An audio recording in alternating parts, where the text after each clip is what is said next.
Les virus de la dengue, du chikungunya et du Zika sont cousins.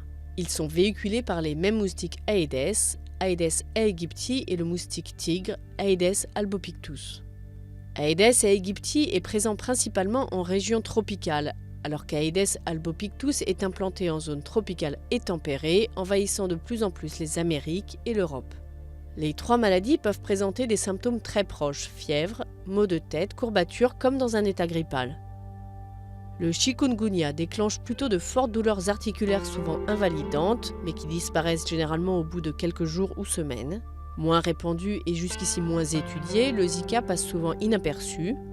Quand il se manifeste, il donne aussi souvent lieu à des éruptions cutanées ou des conjonctivites. Parfois mortel, il peut aussi avoir de graves conséquences. Les scientifiques établissent un lien avec un trouble neurologique grave, le syndrome de Guillain-Barré, ainsi qu'avec des cas de microcéphalie sur des fœtus quand il touche la femme enceinte. Selon l'OMS, la moitié de la population mondiale est exposée à la dengue. La dengue sévère, autrefois appelée dengue hémorragique, constitue une cause majeure d'hospitalisation et de mortalité pour les enfants en Asie et en Amérique latine. Un patient atteint un jour de la dengue est immunisé à vie, mais seulement contre le type de dengue qu'il a développé. La meilleure protection reste donc d'éviter les piqûres de moustiques qui véhiculent le virus. Tout comme pour se prémunir du chikungunya et du Zika. Dans les zones à risque, il est également conseillé de vider, nettoyer ou couvrir les contenants susceptibles de retenir l'eau, nids à moustiques.